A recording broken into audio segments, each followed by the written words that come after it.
Okay, 8:25:19. Doubt and envy, or I know why the rainforest burns. The MacArthur Genius Grant. That's what Kate Blanchett's character Bernadette got. The character from the book that won the such and such award. It must have, right? Directed by the director who got the Oscar. He must have, right? With other characters, including Nobel laureates and innovators who sold big ideas to Microsoft, and people who get funding to design and build laboratories and apartment buildings on the South Pole. And Bernadette was part of all of that when she was young and was rewarded by the MacArthur Foundation, was listed with Frank Lloyd Wright as one of the most inspiring before she was 30. And then she failed. A big design that she made had problems. And she lived in repetitious tragedy. She had many miscarriages. Persistence wasn't her problem. She lost faith in herself and the world. She spent most of her time ranting about how lousy the design world was in Seattle. The band starts playing Hello, Dolly. Oh, I went away from the lights of 14th Street and into my personal haze. Her mentor comes from the old days and comes to town at a moment when her husband, who loves her, is contemplating locking her up in the mental hospital. The mentor patiently listens to her anguish and tells her that she is a creative person and that creative people have to create, or else they become a menace to themselves and others. Get off your ass and get to work, the mentor says kindly. He knows the problem isn't laziness and it isn't fear. He thinks the problem is doubt. She subsequently retreats from doubt as far away as she can get, the South Pole, and gets a commission to design buildings there on the South Pole. A commission from the richest, the smartest, the most powerful, the most honored, and credentialed people on the face of the earth. The band resumes. But now that I'm back in the lights of 14th Street, tomorrow will be brighter than the good old days. I almost lived this movie.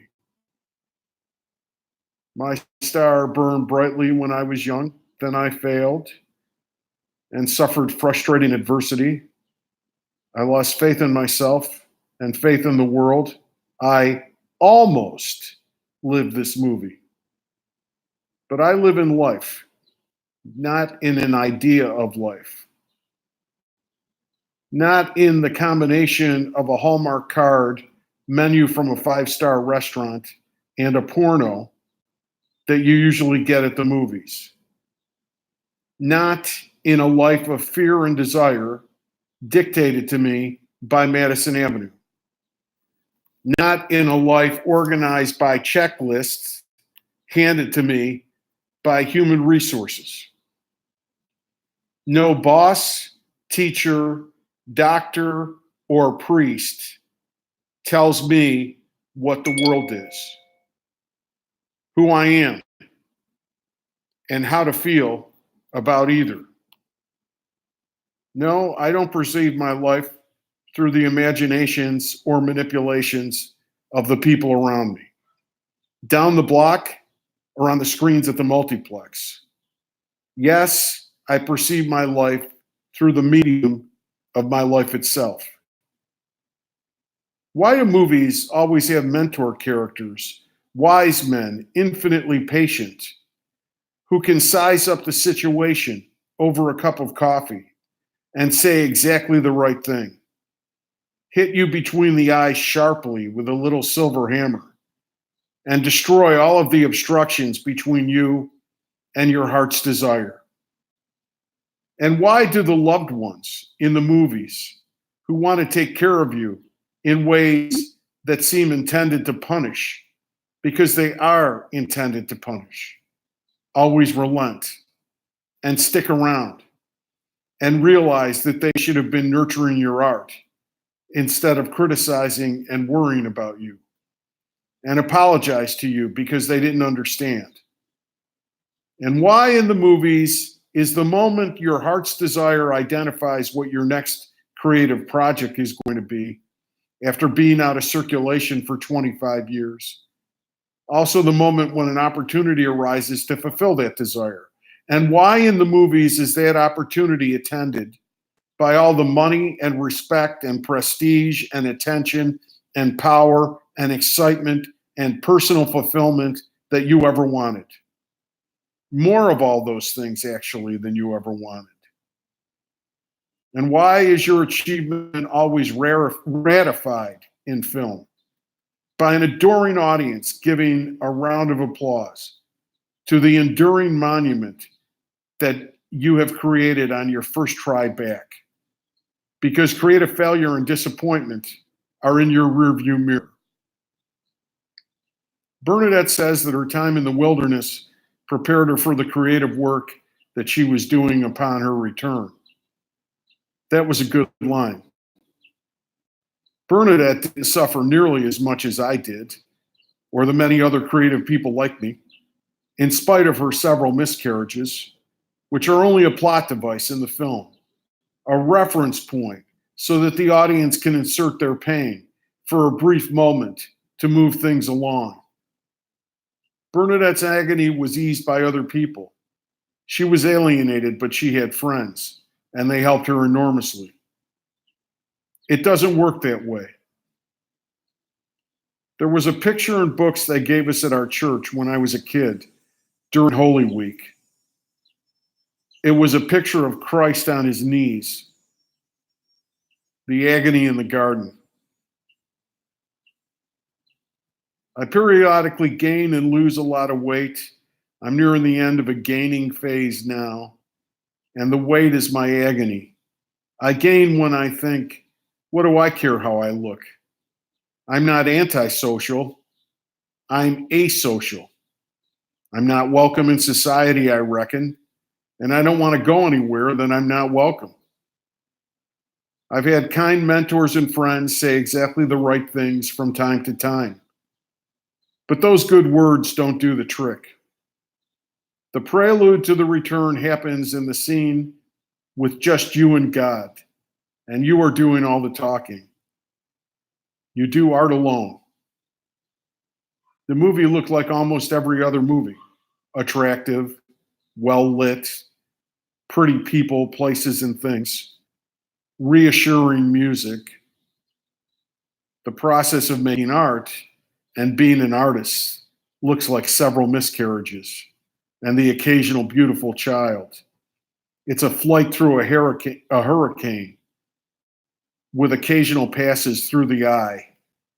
It's breaking and tearing and pain, shrieks of anguish and terror on the way to joy, which is on the way to transcendence. As JFK said, we will go to the moon and do the other things, not because they are easy, but because they are hard. Many failures and tragedies, losers and martyrs are necessary to make one small step for an artist and one giant leap for us all. The movie pays lip service to what I just said, but it is advertising after all, and not art. And it betrays its message to sell. Art has nothing to do with the fucking MacArthur Genius Grant. Anyone who needs validation from a corporate academic institution is not an artist. Other people don't make you an artist. William Blake abandoned his career and worked happily in a print shop, writing poems and making visual art for God. And men still learn and appreciate what he has done. His great work was not the work that was recognized in his early career. It was the work that he did when he was free.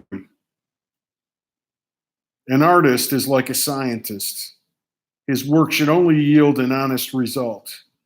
If he adjusts it for his audience, he isn't a scientist at all, but rather a propagandist working for a tobacco company. The Bernadette movie could have really been about the human sacrifice that accompanies artistic following your bliss and its rewards. But almost nothing in the commercial sphere doesn't push the success narrative. Rich and famous, baby. And that is why the rainforest burns.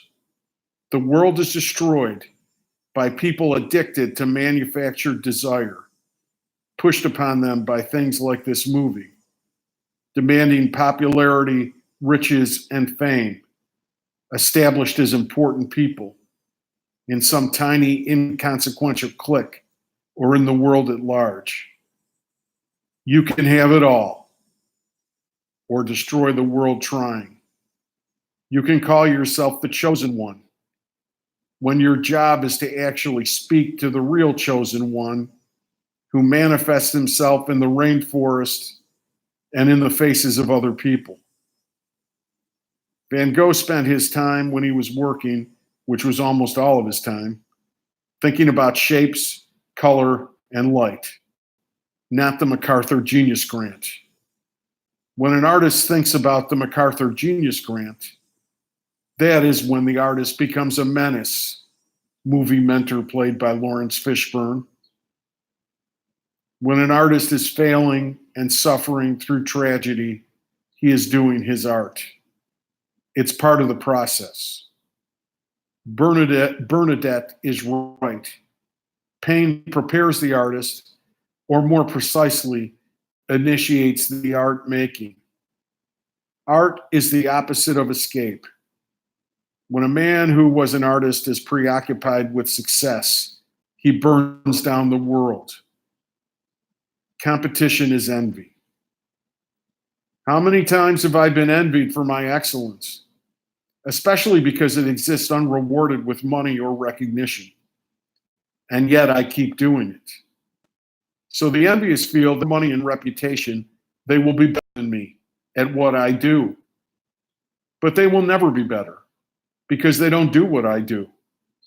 They do a pale copy, poorly masking their real activity, which is making and executing strategies in pecking order.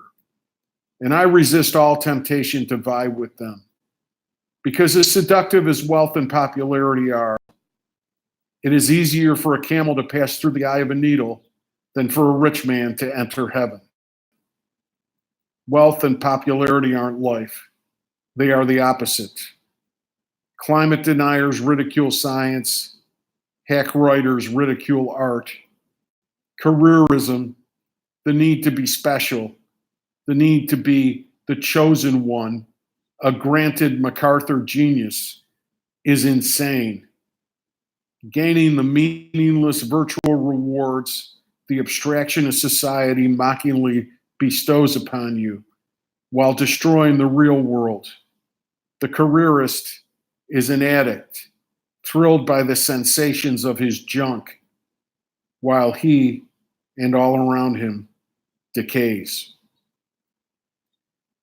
Copyright 2019, Richard Thomas.